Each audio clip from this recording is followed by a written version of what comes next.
They didn't toss rice when we walked out of the chapel. They tried to toss my name, my deed, and the keys to my farm like confetti. That's how it felt when Evan, my brand new son-in-law in a navy suit that cost more than my tractor, tapped the microphone at the reception in Milwaukee, September sun still on the glass, and said, "Let's do this properly. Sir." The keys. A velvet tray sat beside the gift envelopes with a little placard that actually read "Farm Keys," as if my life's work were a monogrammed bottle opener. Before we continue, please subscribe to the channel and tell us where you're listening. From the room made that soft gasp a crowd makes when it's rooting for a magic trick to work. Daria, my only child, froze mid-smile, bouquet trembling. Victor, Evan's father, leaned back in his chair like a contractor inspecting a late delivery. I kept one hand on the brass ring in my pocket, the familiar weight of the farmhouse key, pressing my palm. The band tried to slide into Sinatra and missed the note. Ice in the champagne bucket clicked against silver like a nervous tooth. Evan held up paper, his memorandum of understanding, folded into thirds to look official. "As agreed at dinner in May," he said. "Dad," he calls me that, when he wants something, is giving the farm as our wedding gift. He grinned like a realtor at closing. Phones came out. Somebody whispered, "It's so generous." It took everything I had not to laugh. I set my glass on the white linen and asked the only question that mattered. "Where's the escrow, Evan?" His smile twitched. He half-turned the paper as if a bank routing number might appear if he tilted it toward the chandeliers. "We discussed. We had dinner," I said. "We didn't have escrow." I could feel eyes on me like heat from the stage lights. My sister Marla, 2 tables back, didn't move, just watched with her nurse's triage stare. Daria's mascara glinted. Victor's jaw worked. Someone near the cake said, "Is this part of it?" Evan recovered, salesman smooth. "Let's not be crass, sir. It's sentimental. Keys after vows, as we said." He angled the mic so the room could hear the smile in his voice. The placard, "Farm Keys," looked hand-lettered in a way only a printer can manage. It made me angrier than the paper. "You're asking for a transfer of real property on a microphone," I said, "in front of people who don't know a deed from a centerpiece." A ripple of uncomfortable laughter. The florist's lilies, too many lilies for a city hotel, pushed a sweet, expensive smell. Later, I'd learned there was a rush invoice for $2,800 with my name on it, authorized by Daria. In that moment, all I saw was my daughter not meeting my eyes. Victor stood, voice low and gravelly. "Be a sport, old man. Cameras are rolling." "That's the problem," I said. "You think cameras are contracts." Evan stepped closer, his cufflinks catching the light. "We can do this the easy way or the hard way." "I'm a farmer," I said. "Everything I do is the hard way." I did not pull the keys from my pocket. I did not hold up the brass like a ribboned prize pig for his lender to see later on a screen. I squeezed them until the edges bit my skin, and I tasted metal in my mouth. Then I told the nearest server I wouldn't be staying for dessert. The band stumbled into "Fly Me to the Moon," as if the song itself were embarrassed. I walked past the gift table, past the velvet tray, past the camera phones chasing a story that wasn't theirs to film, and into the cooler September air. The city lights glared across the valet lane, sharp as a welder's arc. In my truck, I set the keys on the bench seat and watched them glint. If they wanted a show, I'd give them paperwork instead. I turned the ignition toward Sauk County and started counting out loud what I needed to lock, what I needed to change, and what I needed to record. The farmhouse stove clock blinked 3:11 a.m. when I slid the brass keys onto the kitchen table and listened to the radiator whisper like it was keeping a secret for me. Milwaukee was 2 hours behind me, the reception lights still buzzing in the back of my eyes. Out here, the dark was honest. Monday, September 2nd, Labor Day. if that still meant anything to people who don't live for a living. I stood in my socks on the cold linoleum and let the silence tell me what the music had been too loud to say. I'd been turned into a stage prop at my own daughter's wedding. The kitchen smelled like old coffee and hay dust. I pulled out the yellow legal pad my late wife kept tucked in the drawer under the potholders, the one where she wrote in her looping hand back in 2011, "Keep the land." She'd circled it 3 times the week we refinanced, the same week Daria got her braces off. The ink had faded to a kind of tea color. I traced the circle with my thumb until my throat burned.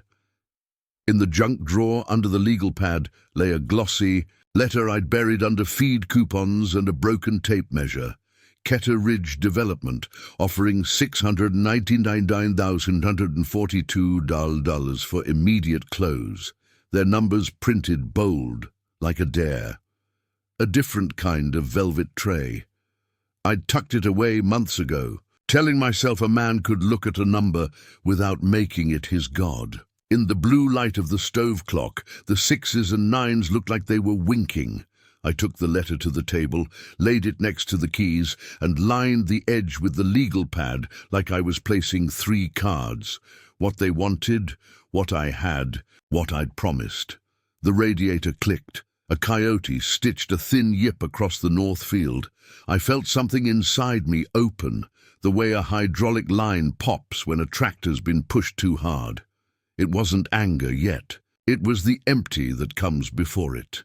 I walked to the mudroom, so I wouldn't cry in the room where we ate. The smell back there is old leather and bleach. I pressed my forehead to the cold washer lid and let it come. Quiet, because the house remembers everything you do inside it. When I came back, the stove said 3:27 a.m. Nothing in the kitchen had changed, except I could breathe without tasting metal. By dawn, the pewter of the Sauk County sky had turned to a stubborn gray. I made coffee in the dented percolator and poured it into the chipped mug with the faded Packers G. The mail from Saturday sat where I'd dropped it, a trifold from the milk co-op, August pay stub, 60,114.22. I wrote the number in the margin of the legal pad right under "Keep the land." Enough to keep the lights on, enough to replace a bearing, not enough to fight men who think family is a word you say to speed a closing. My phone had charged in the truck. I brought it in with my jacket and set it face down on the table. The screen lit up with one message from Daria, time-stamped 12:14 a.m. "Dad, please don't make this worse. Worse than being asked on a microphone to hand your life to a boy who thinks escrow is a mood." I typed, "I love you, I won't be rushed on a microphone." I didn't send it. I deleted it, then typed "home safe" that I sent. The screen lit again, email this time. I let it sit. I wasn't ready to see Evan's name on my phone in my house. The first knock of the morning came from the wind on the pane. The second was the mail truck over the gravel. I heard Lorena's brakes and went to the box, bills, a farm supply flyer, and a white envelope from Bright Petals Florist, Milwaukee. Inside, a crisp invoice stamped Rush in lipstick red, $2,800. Hydrangea and Lily Premium Arrangements, 20. Authorized by Daria, Bill, to keep my name. There was a note scrawled in the corner. "Congratulations." I stared at it until the numbers stopped swimming. I hadn't ordered petals for a city ballroom that smelled like money pretending to be love. I slipped the invoice under the legal pad, then pulled it out again and underlined the total with my thumbnail until the paper dented. That's when the anger arrived. Not hot, but steady, like a pilot light catching. It didn't say, "Burn them," it said, "Be careful." It said, "Count." It said, "Paper beats microphone." The farmhouse still had the old metal file cabinet in the pantry, the one with a drawer that squealed like a fox. I slid it open and found what I always find because I put things back where they belong, the deed. Blue paper 2011 transfer, me and my wife's names, my name alone now. I set it next to the keys, next to the Ketter Ridge letter, next to the co-op stub and the florist bill. 4 corners of a map. I dialed Daria anyway. Twice, straight to voicemail. Honey, it's me. I won't talk in front of microphones. Call when you want to talk like family. I kept my voice steady. The third call I didn't make. Instead, I called my sister. Marla, you up? Nurses don't sleep, she said. You sounded like you were chewing rocks when you left the reception. They put my farm on a gift table, I said. They made a sign. She was quiet then. Coffee or thermoses? Thermoses, I said, and your stare. I might need it. She arrived with 2 stainless thermoses and a Tupperware of something that tasted like Sunday school potluck. She listened while I laid the 4 corners on the table. If they want to play paper, she said, you play paper better. Evan's father said permits in 2 weeks, I said. He said it like chewing nails. Then we get a man who knows which nails bend, she said. I called Laramie and Howe at 8:57 a.m. because men who count don't call at 9 when everyone else does. Tell Mr. Laramie I have a farm with a problem, I said to the receptionist, and a folder that thinks it can solve it. She laughed, the kind of laugh that says you're not the first farmer who's needed a rope at the edge of a dry. Well, she put me on for an appointment Wednesday, September 4th. Next call was the credit union in Plain. June answered, voice bright, like the Packers were winning. June, it's me. Has anybody opened escrow or tried to park funds with my parcel attached? She typed. No escrow, no pending deposits. Your August co-op check posted Friday. Do you need a confirmation letter? I do, I said. On letterhead, and I need it to say there's no escrow related to my acreage. We'll have it for you by noon, she said. Want pickup or email? Pickup, I said. Paper belongs in hands. The third call was to Gus, my neighbor, who knows fence lines the way priests know sorrow. You still got that trail cam? I asked. I got 2, he said. One faces the creek, one I can face your drive. Face the drive, I said. If anyone comes measuring what isn't theirs, I want a date and a face. On it, he said. I'll bring Pi, the dog. He believes in property rights. By 10, the kitchen table looked like a deposition had married a farm auction.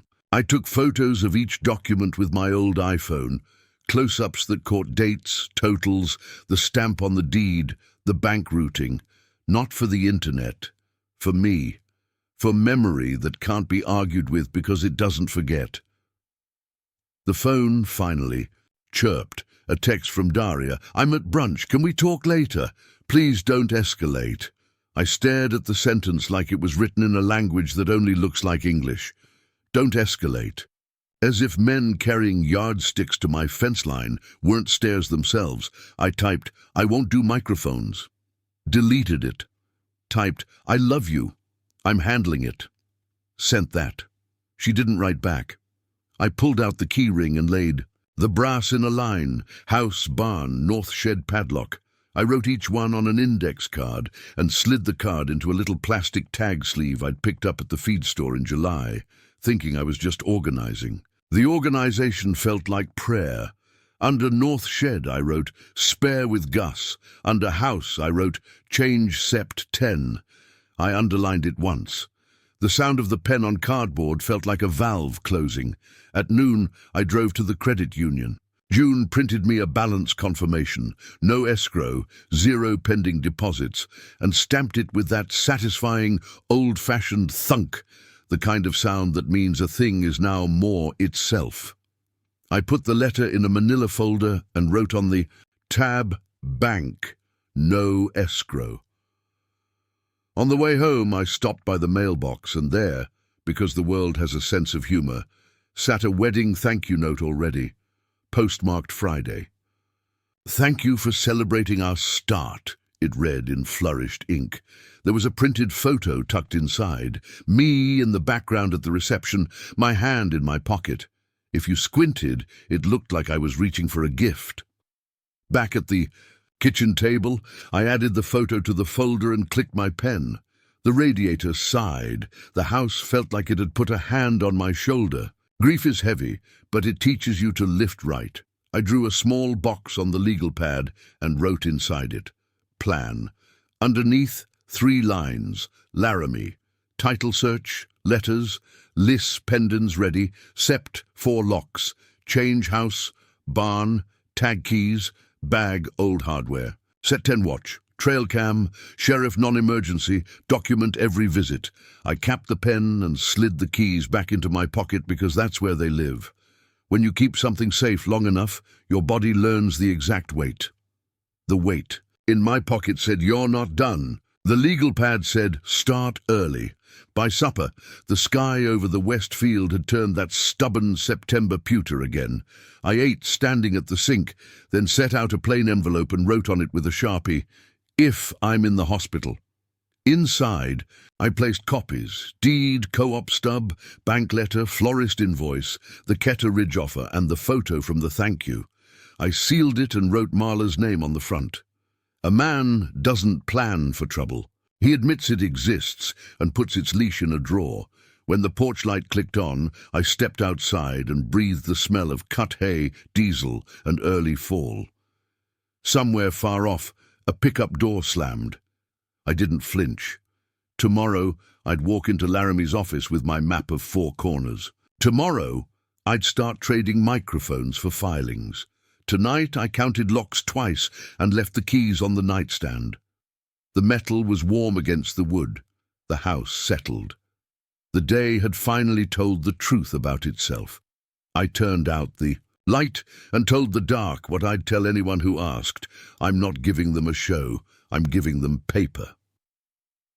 At Laramie and Howe's office on September 4th, the coffee smelled like burnt promises and printer toner. Mr. Laramie looked exactly like I hoped a small-town attorney would. Wire glasses, wool vest, no nonsense. He studied the copy of Evans' Memorandum of Understanding like it was a menu he didn't plan to order from. "Memorandums don't move dirt," he said. "Recorded deeds do." He drew 3 circles on his legal pad. Step 1, independent. Title search. Step 2, prep a Liss pendants. That's a notice to freeze the title if they try to touch it. Step 3, send formal letters of no consent. Paper fences, Mr. Wilson. We'll build them before they even realize you started. He talked like a tractor manual, steady, dry, precise. I liked him immediately. I pulled a $3,500 cashier's check from my wallet and slid it across the table. "I'm not here to fight," I said. "I'm here to protect." He nodded once. "Same thing, done correctly.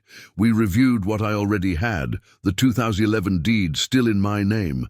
The unsigned developer offer for $699,142 milk co-op statements, showing steady production income, and the florist's $2,800 bill I never authorized." Then he asked, "What we're missing is proof of their intent to take without consideration. Texts, recordings, a brag, something that smells like coercion." "They brag plenty," I said. "I just need to catch it." He grinned. "Let them talk." Outside, the air in Madison smelled like wet concrete and tailpipes. I called Gus from the truck. "You still got that trail cam facing the creek?" "Yeah, swing it toward my driveway. If anyone shows up measuring again, I want eyes on." "You got it," he said. "I'll bark them off before the lens does." That evening I scrolled through my messages. Buried between co-op receipts and spam was a thread from May.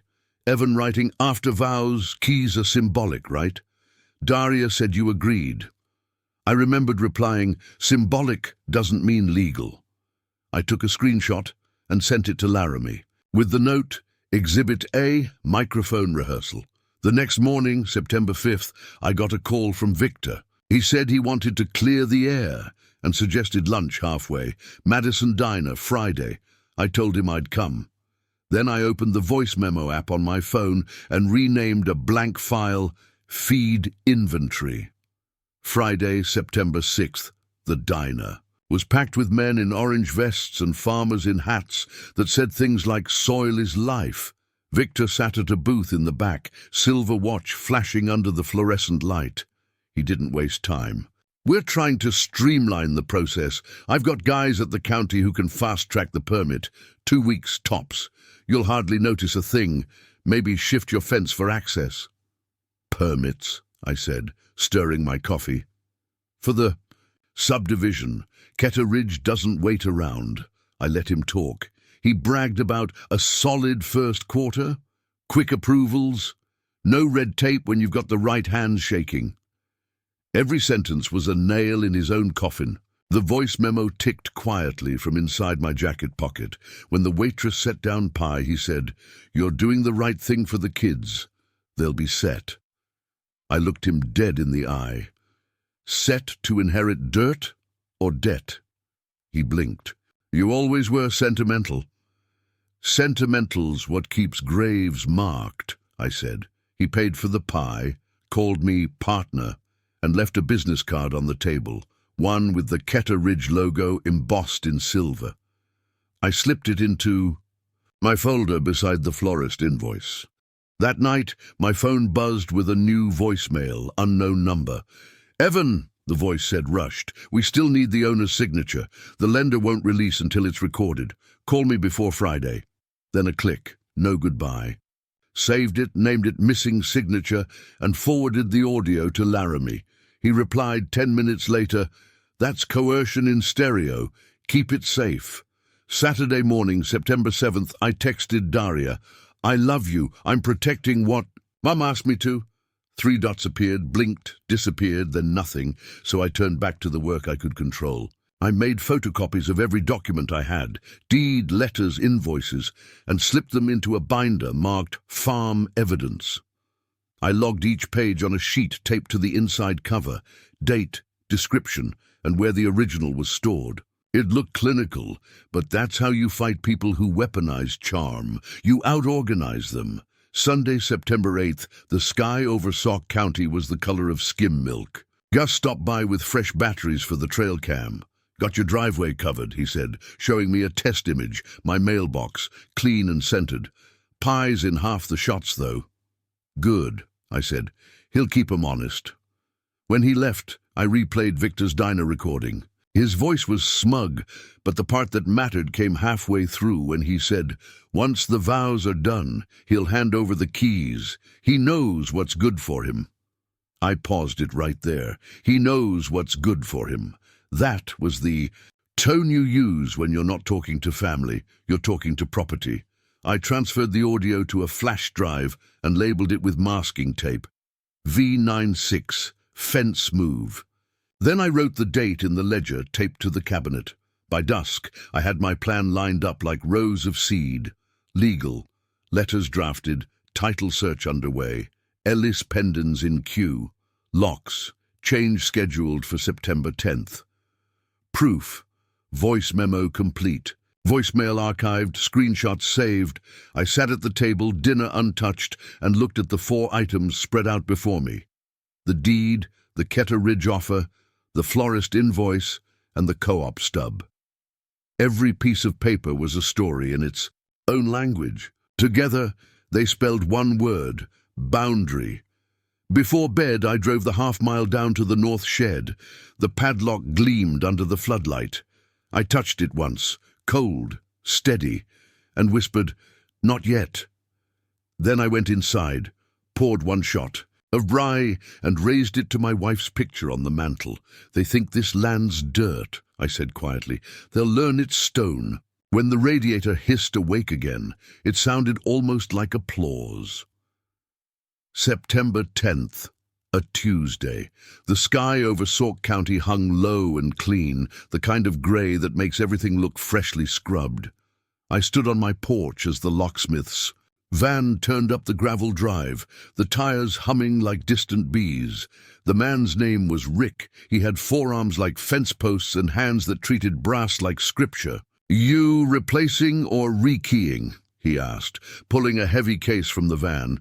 "Replacing," I said. "Every lock that opens something I paid for." We started with the farmhouse. The door hinges groaned like they'd been keeping secrets for years. The smell of oil and sawdust filled the hall.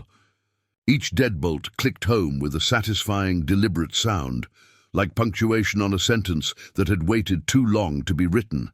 I catalogued every key: house, barn, north shed, each tagged with a plastic sleeve and a handwritten note.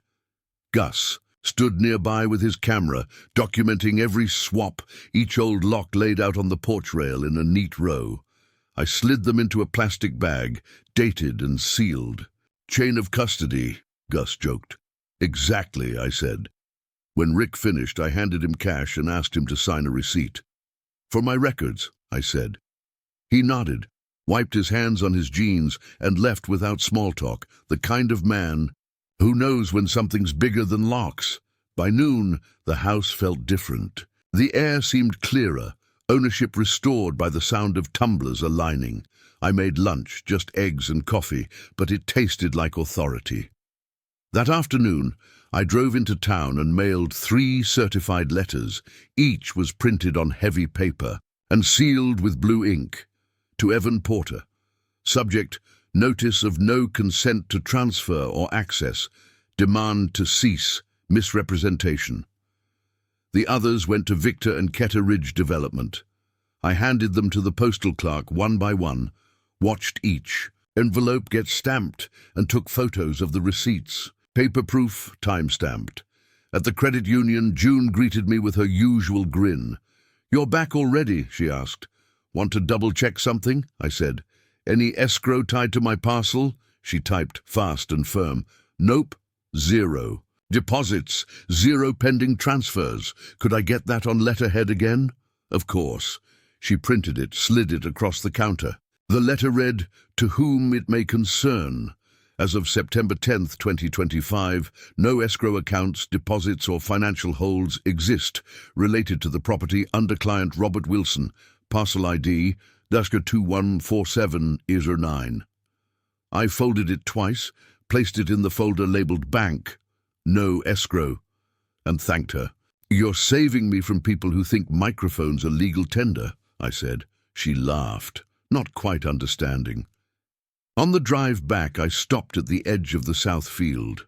Corn stalks rustled in rows like soldiers waiting for orders. I pulled out my phone, took a picture, and added a note. "Still mine." When I reached the farmhouse, a bouquet sat on the porch rail, wrapped in white tissue and tied with a ribbon. The card read, "Dad, please return florist call." I set my phone to record before dialing the number printed on the invoice. "Bright petals, this is Diane." "Hi, Diane, this is Robert Wilson. I got an invoice for $2,800. Can you tell me who authorized that?" "Let me check." The pause stretched. "It says Daria Porter, rush order, lilies and hydrangeas, but the card was signed in your name." "So my daughter ordered it, but billed it to me?"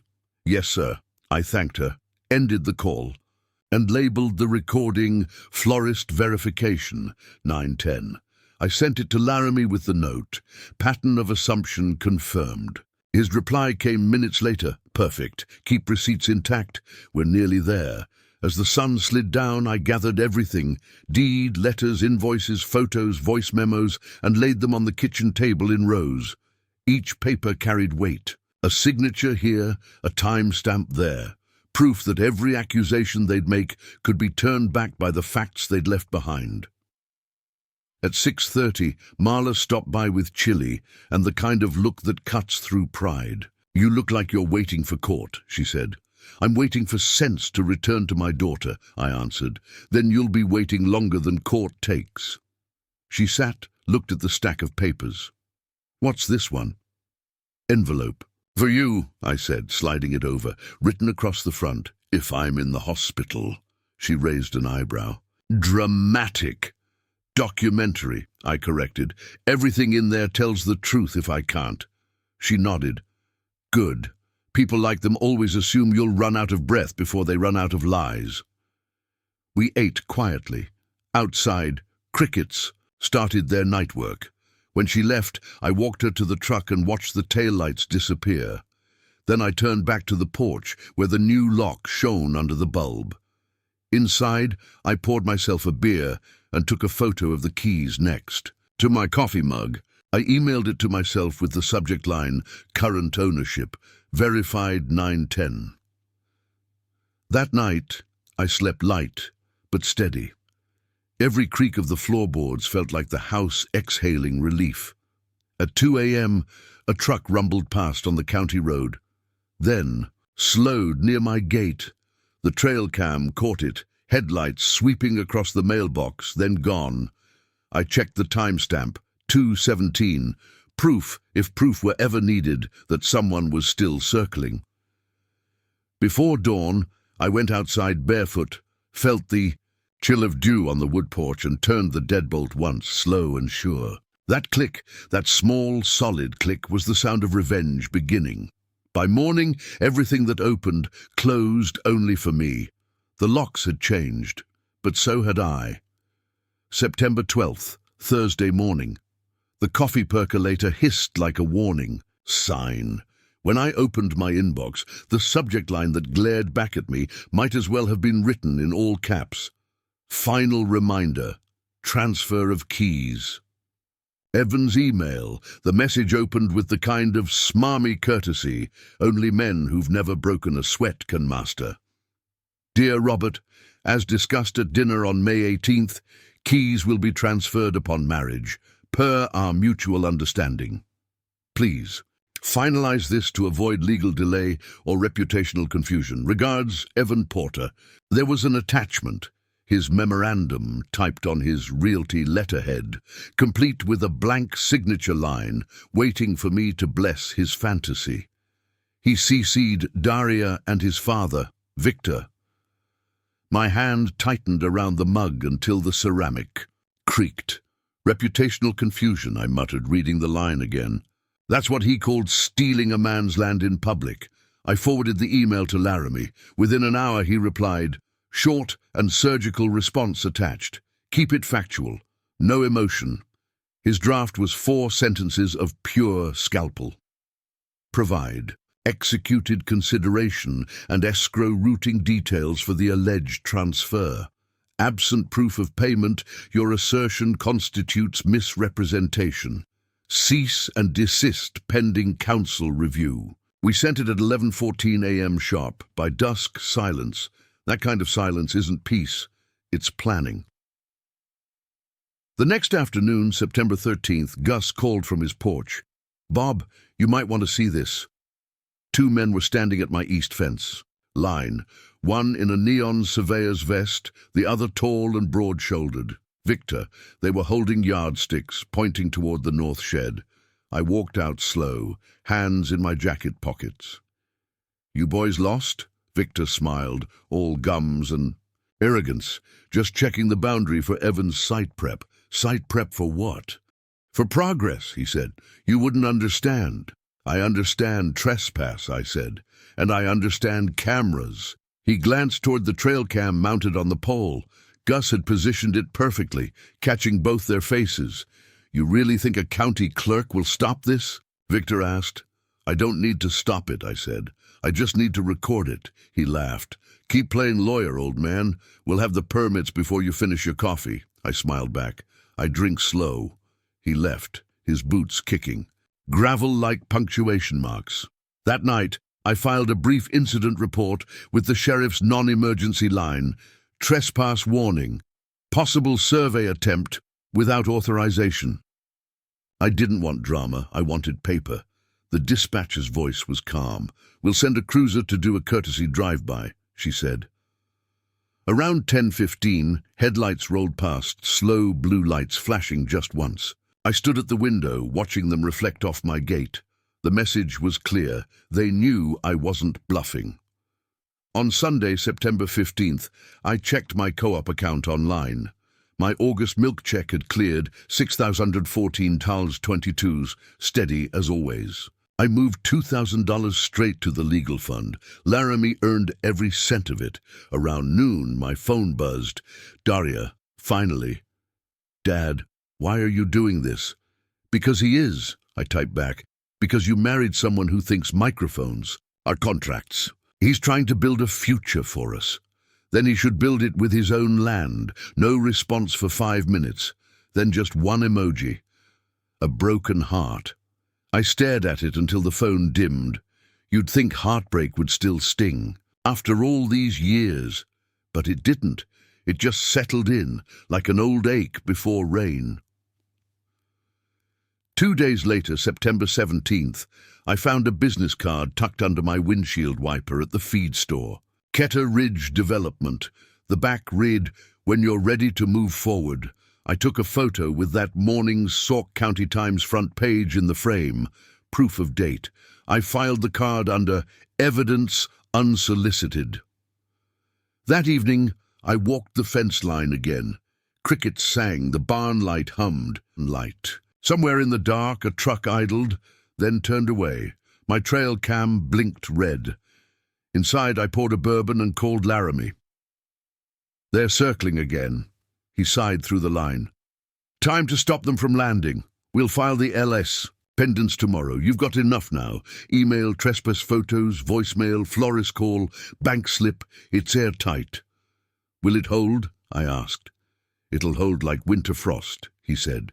"Once recorded, no bank or developer will touch that parcel."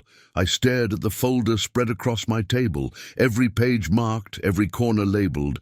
I'd started the month with humiliation and ended it with ammunition. "Let's do it," I said. "Bring everything in by 9, he replied. "Courthouse opens at 10. That night, I cleaned my boots, pressed my one good flannel, and tucked the brass keys into my pocket. The metal felt different now, heavier, but earned. Outside, the wind carried the faint smell of silage and early frost. I could almost hear my wife's voice, the same one that used to whisper, "Keep the land."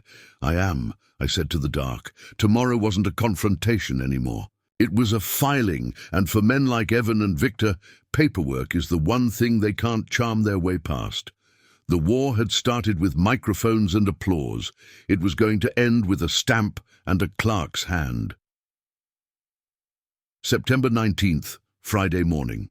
The courthouse in Baraboo smelled like coffee and polished tile, that faint waxy scent of government and patience. I arrived early, folder in hand, boots brushed, shirt tucked. Laramie was already at the counter, leaning on his cane like it was part of his argument. He looked up. "You ready to plant your flag, Bob?" "As ready as the dirt itself," I said. We stepped to the clerk's desk, a tall woman named Judith, who had the kind of face that doesn't flinch at family feuds. Laramie slid our folder across. Affidavit, title report, letters, the drafted lis pendens. He spoke with the slow rhythm of someone building a fence post by post. Judith scanned the parcel number and frowned slightly. She said. "Looks like someone already tried to record something on this property. A memorandum of understanding, unsigned by owner. Didn't meet notarization, so we marked it deficient, unrecordable." Laramie looked at me, eyebrows raised. "Well," he said softly, "looks like your son-in-law's already written our opening paragraph." I felt my jaw tighten. "So he tried to file my land before the wedding confetti was even swept up?" Judith nodded.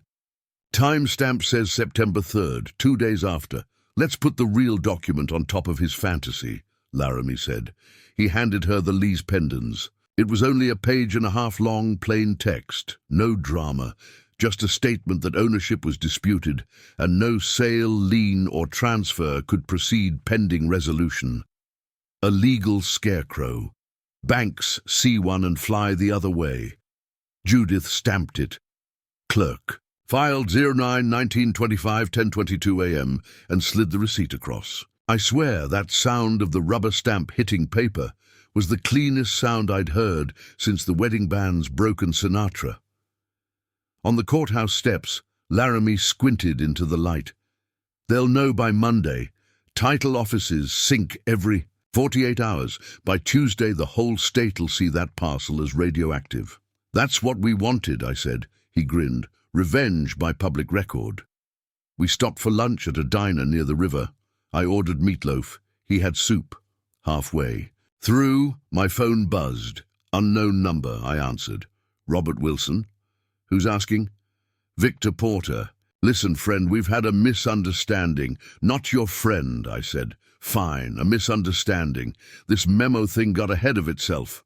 Lawyers, clerks, it's all clerical. We just need to keep this in the family." "In the family?" I said. You mean like when you measured my fence line? Silence, then a syrupy chuckle. You've got quite the memory. Look, we've got investors ready to go. Quarter closes end of the month. Let's not get stubborn. There it was, the tell. Quarter closes September 30th, I said. That's what this is about, not family, profit, he sighed. Everybody profits if we keep this friendly. Not this time, I said, and hung up. Laramie was watching me over his coffee. That call go how you wanted? Better, I said. He just confirmed intent. By Saturday, the dominoes began to fall. June at the credit union left a voicemail. Hey, Bob, you'll get a kick out of this. Someone from Ketter Ridge called, asking about a product where they could pledge future rights to your land as collateral.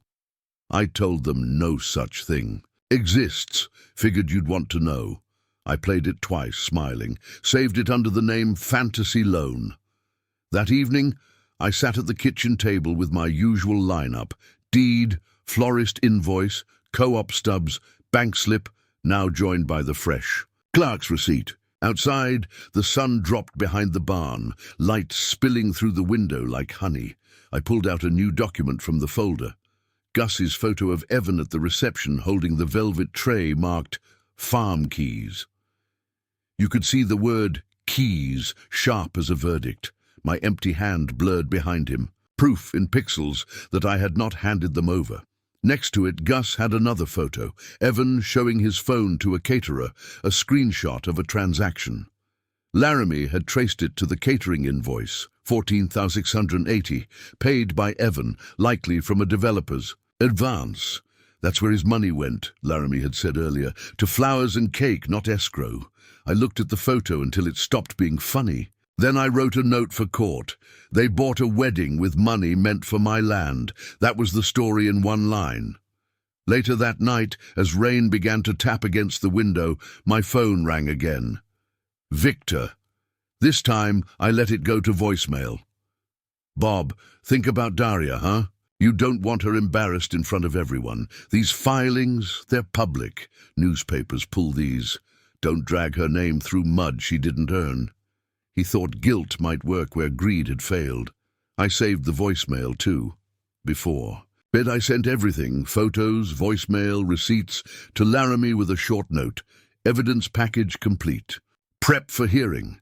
His reply came 5 minutes later. Done. Court date, October 3rd. Bring your boots and your patience. I closed the email, shut the folder, and looked around the quiet farmhouse. Every creak, every nail felt steadier now. They'd tried to humiliate me with applause. I'd answered with paper, and in 10 days, that paper was going to talk louder than any microphone ever could. The wind rattled the new lock once. Testing it, then gave up. Tomorrow the land would wake up knowing it was finally protected, not by luck, but by law. October 3rd, Friday morning. The courthouse smelled like rain-soaked coats and old wood polish, the way justice always smells in towns that still know everyone's name. Branch 2, 9:10 a.m. I sat at the long oak table beside Laramie, the folder of truth open in front of me like a Bible. Across the aisle, Evan looked every bit the poster boy he imagined himself to be. Navy suit, perfect hair, smirk calibrated for sympathy. Victor sat behind him, jaw like a cinder block, arms crossed. My daughter, Daria, wore a winter white coat even though it was too early for winter. She didn't look up. The bailiff called the case. Porter vs. Wilson. The name cracked the air like a shovel striking stone. Judge Hart adjusted his glasses. A man built for fairness, not theatre. Mr. Porter, he said, glancing toward Evan's attorney, your petition claims a promissory gift of real property. Do you wish to proceed? Evan's lawyer stood. Slick suit, slicker tongue. Yes, Your Honor. We intend to prove that Mr. Wilson made an oral promise to gift his farm as a wedding present, that the couple relied on this promise, and that the refusal to deliver constitutes detrimental reliance.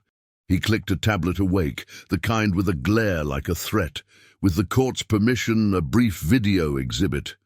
The screen lit up. There I was, standing at the reception, glass in hand, Evan holding a microphone. "Let's do this properly. Sir, the keys." The crowd laughed, clapped. You could see the velvet tray marked farm keys. He froze the frame on my face, expressionless, pocketed hand. "Your Honor," the lawyer said. This was the moment of agreement. Witnessed by over 100 people, the defendant did not object. Judge Hart leaned forward. He also didn't speak. "Silence isn't consent," the lawyer smirked. "He also didn't deny it until after the ceremony." Laramie rose like an oak. "Permission to address, Your Honor?" "Granted." He laid 4 documents on the table, one by one, like playing cards that win the hand before the opponent knows the game's over. "1," he said, tapping the top page. "The original 2011 deed, sole owner Robert Wilson. 2, a bank letter confirming no escrow or deposits tied to this parcel as of September 10th. 3, a florist invoice authorized by the plaintiff's spouse in the defendant's name, showing a pattern of assumption, not agreement. And 4, he paused for effect, the county clerk's record of an unrecordable memorandum of understanding filed by Mr. Porter 2 days after the wedding. He handed the last sheet to the clerk. The seal gleamed under the fluorescent lights. Judge Hart adjusted his glasses again. "Filed without the owner's signature?" "Yes, Your Honor," Laramie said, "and without notarization. In fact, if you check page 2, you'll see the parcel number and a hand-drawn sketch of property lines, done, apparently, from memory." A small ripple of laughter ran through the back row. Evan shifted in his seat. The judge looked unimpressed. "That's not how land changes hands in Sauk County," Evan's lawyer tried to pivot. "But, Your Honor, we also have statements from guests who heard Mr. Wilson refer to the land as the kid's future." Laramie didn't even stand this time. "Future, yes. Possession, no." He reached into the folder again, pulled out a small flash drive, and handed it to the bailiff. "Defense Exhibit B, audio recording diner on September 6th. The courtroom speakers crackled to life. Victor's voice unmistakable. "We'll have the permits in 2 weeks. If we need to move your fence, we will." Then me, calm as a lake before a storm. "You're talking about my fence, my land," a beat. Then Victor again. "He knows what's good for him." When the clip ended, even the clerk exhaled. "Your Honor," Laramie said, "that's not a family discussion. That's coercion." The judge looked toward Evan, whose color had gone from smug tan to chalk. "Mr. Porter, did you or your father attempt to record a memorandum claiming ownership of Mr. Wilson's property?" Evan hesitated, just long enough for the truth to fill the silence. "It was a misunderstanding, was it?" Hart said. "Because misunderstandings don't usually come with parcel numbers and quarter-end deadlines." He shuffled the papers, reading quietly for what felt like an hour, but couldn't have been more than 2 minutes. Finally he spoke. "This court finds no evidence of a valid contract, written or oral. There is no consideration, no escrow, and no transfer of title." The court further notes an attempted filing of an unrecordable memorandum, which I will kindly describe as overzealous. "The Ellis pendants filed by Mr. Wilson will remain in effect pending any viable civil claim, which I suspect does not exist." He turned his eyes toward Victor. "And let me be clear, any further entry, surveying, or misrepresentation of ownership will result in sanctions, family or not." Laramie gave me a small nod, the kind that says, "We did it right." But Judge Hart wasn't done. He looked past Evan to Daria.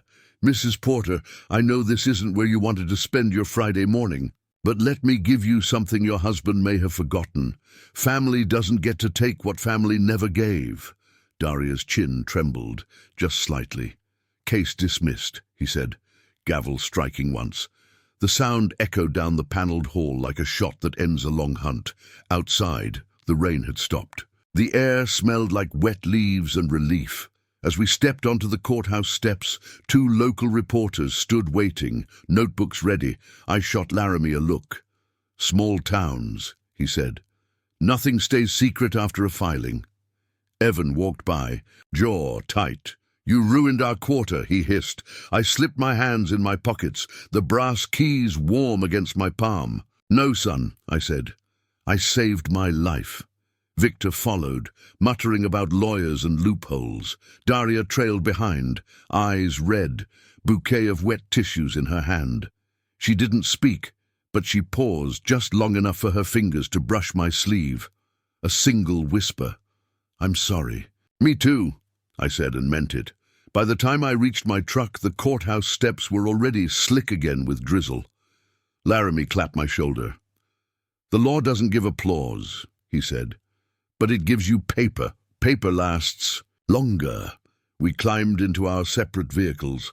I sat for a minute before turning the key, watching the courthouse fade in the rearview mirror.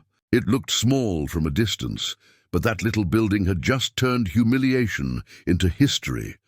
When I pulled into my driveway later that afternoon, the trail cam blinked once in recognition. My property, my locks, my peace. The farm didn't look any different, but I did. For the first time since that damn microphone, I didn't feel like a guest in my own life. And as the wind rolled through the fields carrying the scent of rain and cut corn, I realized revenge doesn't have to roar. Sometimes it just signs, stamps, and walks quietly back home. By Monday morning, October 6th, the aftershocks began to hum through the county like gossip over barbed wire. Laramie called before sunrise, his voice rough with coffee. "They pulled out," he said simply. "Ketter Ridge?" "Yep." Development team emailed the clerk's office, citing an encumbrance on title. "That Ellis Pendens you filed is doing its job, scaring bankers faster than a bad credit score." I sat at the kitchen table, the brass keys laid out in a row, and smiled for the first time in weeks. The war had ended not with shouting, but with a quiet paper shield that even greed couldn't punch through. An hour later, my phone buzzed with a text from Daria. "I need time." I stared at it a long while before answering. "So do roots." She didn't reply, but the 3 dots appeared for a moment before vanishing, like she was thinking, maybe for the first time, about what had really been buried and what could still grow. Around 10, Marla arrived, balancing 2 mugs and a clipping from the Capital Times. Front page of the local section, "Judge rejects wedding day gift claim, property to remain with owner." Underneath, a grainy photo of the courthouse. Steps. You could barely make out my back as I walked away, folder in hand. "Congratulations, counselor," she said, handing me the paper. "I didn't win," I said. "I just refused to lose." "That's winning," she said, sipping. "Later, that afternoon," Laramie called again. "Sent a courtesy letter to the state bar," he said. "Not a complaint, just a note about opposing counsel's attempt to attach an unrecorded memo to your parcel. He'll think twice next time he lets a client draft their own property fiction. You're a subtle man, Laramie." He chuckled. "Subtle's what gets recorded." That night the house was quiet except for the hum of the fridge and the soft ping of the baseboard heater. I walked to the porch, where a new envelope sat in the mailbox. No stamp, just my name scrawled in Evan's handwriting. Inside was the original Memorandum of Understanding, corners bent, coffee ring across the signature line. He'd folded it so many times it looked like guilt. I held it under the porch light, then tucked it into the folder marked "Kept," the one where I stored things too heavy to throw away and too stupid to frame. The next morning, I called the florist. "It's Robert Wilson," I said. "You have an outstanding balance, $2,800, right?" "Yes, sir." "I'll pay $600, mark the rest forgiven, but change the note on your record, gift from father, not authorizer." There was a pause. "Of course, sir. I wasn't buying innocence. I was buying peace." That same afternoon, Gus came by with a grin and a thermos. "Trail cam caught Victor's truck Saturday night," he said. "Drove by slow, never stopped. Guess he wanted one last look." "Let him look," I said. "That's all he gets." We walked the fence line, two old men tracing boundaries made sacred not by law but by sweat. The corn was cut down to stalks now, the fields brown and brittle under the October sky. "You gonna sell?" Gus asked quietly. "Not to men who measure. Fence lines like spoils," I said. He nodded, and we stood there for a while, listening to the field breathe out the season. That evening, I cleaned up my desk, stacked the deeds, sealed the folder, labeled every envelope with black marker. On the last one, I wrote a single word: closed. Then I opened the old coffee tin where I keep mementos too stubborn to part with. Marla's nurse badge from when Mom died, my wife's garden gloves, a crumpled photo of Daria in kindergarten. I added the farm keys wedding placard, folded neatly, edges smoothed. Revenge had been about justice, but this part, this quiet, was about memory, the kind you can live with. Before bed, I took one last look through the window. The porch. Light caught the new padlock on the north shed, shiny, untested, perfectly still. Behind it hung the old one, rusted and dented, dangling from a nail. Both belonged here now, proof that some things can be replaced and others should just be remembered. The wind picked up, carrying the smell of silage and wood smoke. I thought about Evan, about Daria, about the men who treat other people's land like a line item. They'd come for soil and status. All they got was a filing and a lesson. Winter was coming. The land was safe. And for the first time in years, so was I. Justice doesn't announce itself with trumpets. It sneaks in on quiet mornings, carried by the smell of coffee and damp earth. October 15th, Tuesday. The courthouse papers had barely settled into their folders when I met with a woman from the land trust of Dane and Salk. Her name was Nora. Flannel, shirt, clipboard, the kind of handshake that says she's seen a lifetime of weather. "You sure about this, Mr. Wilson?" she asked, spreading a map across my kitchen table. The green lines traced my creek, 20 acres running like a scar, of water and memory through the lower field. "I'm sure," I said. "Keep it out of developers' hands. Let it feed deer and roots, not egos." She smiled. "Then it's called a conservation easement. It'll stay green forever. Forever." That word felt like oxygen. We signed the paperwork at 10:22 a.m., same minute the lis pendens had been stamped 2 weeks earlier. I noticed that quietly. Patterns matter to me. When she left, I poured another cup of coffee and sat back at the table, reading the agreement. It wasn't revenge anymore. It was reclamation. The farm would survive me, unpaved and unbought. For that, I'd traded nothing but pride and ink. That afternoon, I stopped by the credit union to refinance my equipment loan. June grinned when she saw me. "You again, Mr. Wilson? You planning to buy the bank next?" "Just locking in a better rate," I said. 4.1% sound fair?" She printed the documents, slid them across. "Based on your co-op record, you're the most reliable farmer we've got." Funny, I thought, how quickly a man becomes reliable once his name stops sitting on someone else's wish list. By 3 o'clock, I'd closed the loan, picked up diesel, and was back home when my phone buzzed. "Daria, we're separating." "For now," she wrote. "No greeting, no punctuation. Just that. I didn't cheer, I didn't curse, I just stared at the words until the screen dimmed. Then I walked to the pantry, pulled out the wedding guest book I'd found in her things, and flipped to the page where someone had written farm keys in looping cursive. I circled it once in red pen and added a note. Not a gift. A lesson. That. Night, I left 2 baskets on her stoop, one filled with corn, the other with that guest book page. The note taped to the handle said, "This was never about you choosing him. It was about him choosing my land." I didn't ring the bell. The next morning, a text. "Thank you for the corn. I read your note." "Then you understand," I replied. "I do now. Maybe she did. Maybe she just wanted to. Either way, it was enough." Later that week, I drove to the county clerk's office one last time. The receptionist recognized me before I even reached the counter. "Mr. Wilson," she said, smiling, back again. "Just filing this," I said, handing her a certified copy of Judge Hart's order, clean and official. "Want it attached permanently to the parcel record." She took it, stamped it, filed 10/17/25, and handed me a duplicate for my records. I slid it into the same folder where this whole mess had started. When I stepped outside, the air had the first bite of frost. Across the street, the courthouse flag fluttered lazy in the wind. Back home, the farm was gold and brittle. Gus's cows grazed over the fence, and the Hernandezes, young couple from down the road, pulled up in a pickup to talk leases.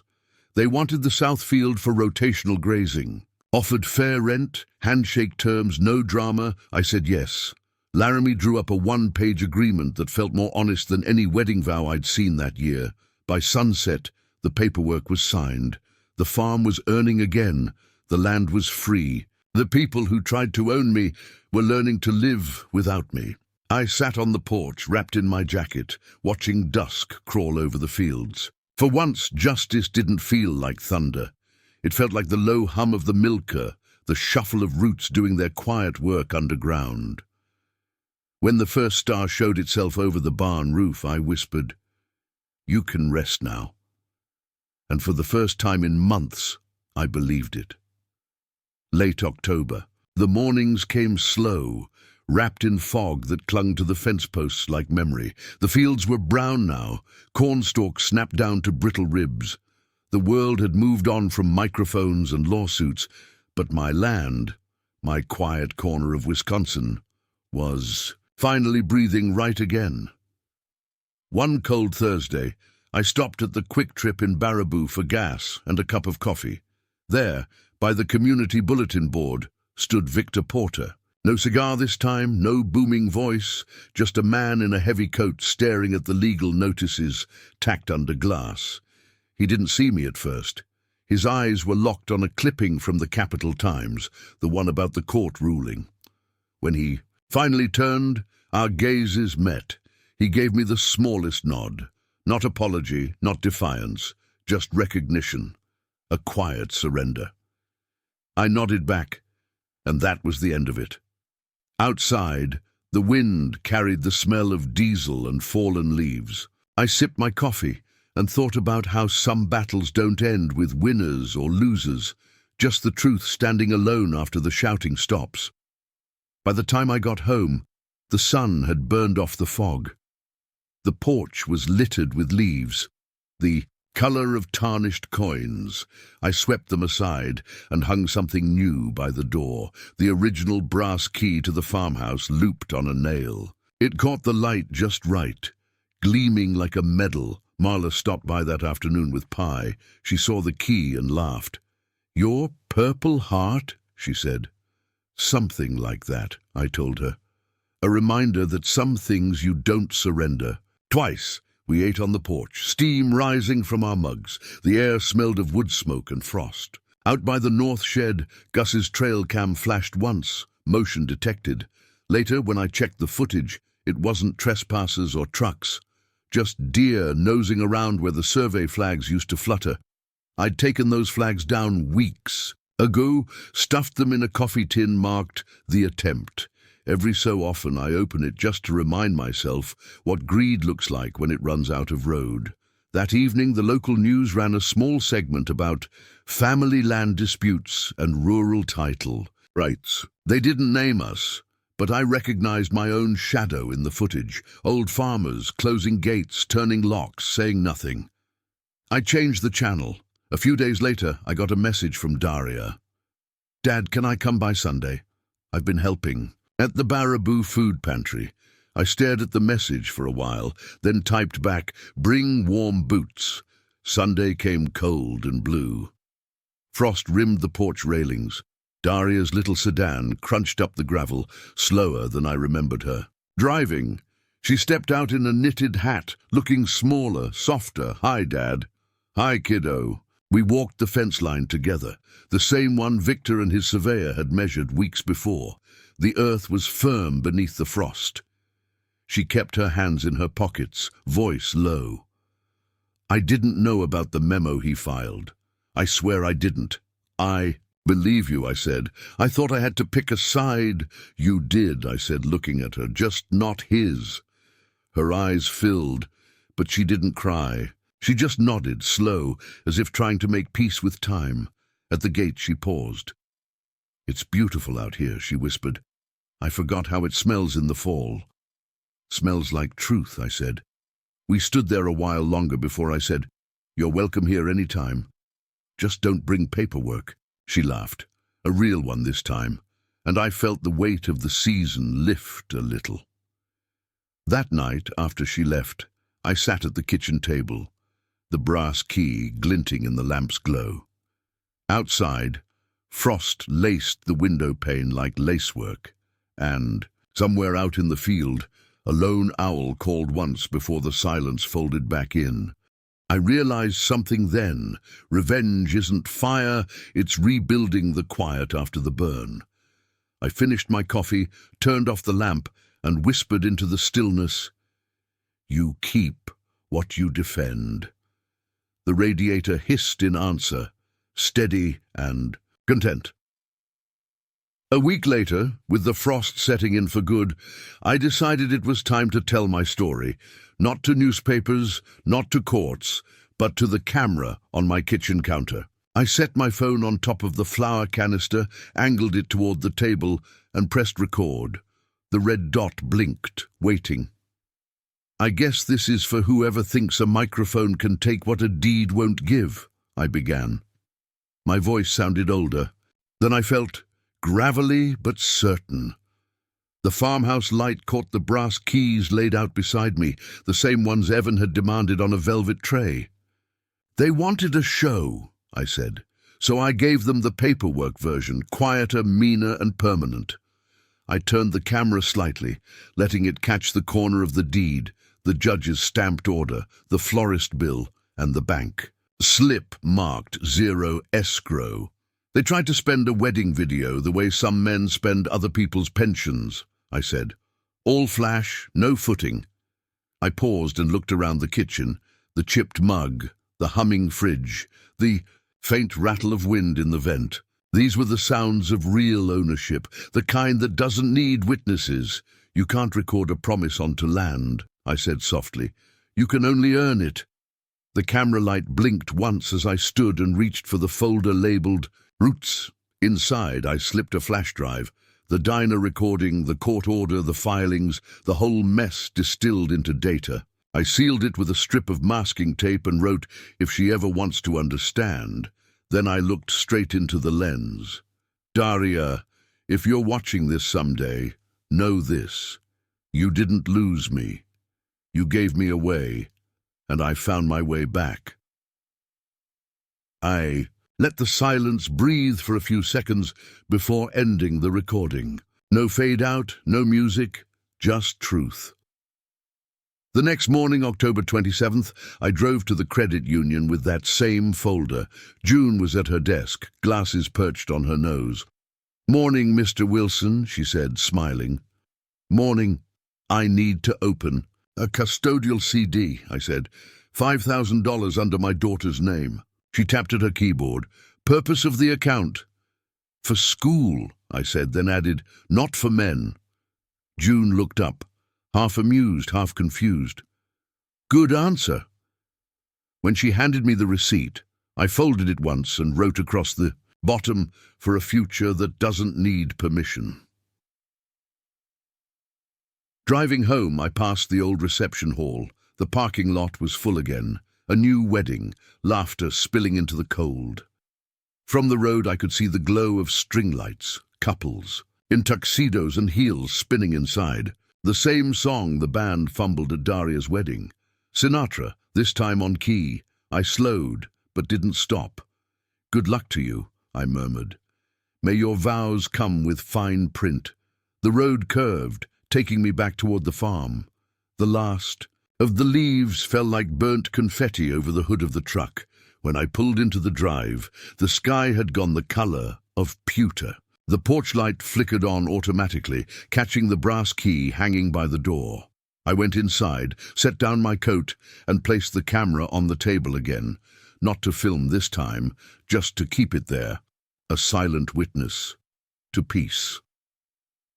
Supper was simple. Bread, soup, and the quiet hum of the radiator. The house creaked the way old houses do when they're content. No strain, no secrets left.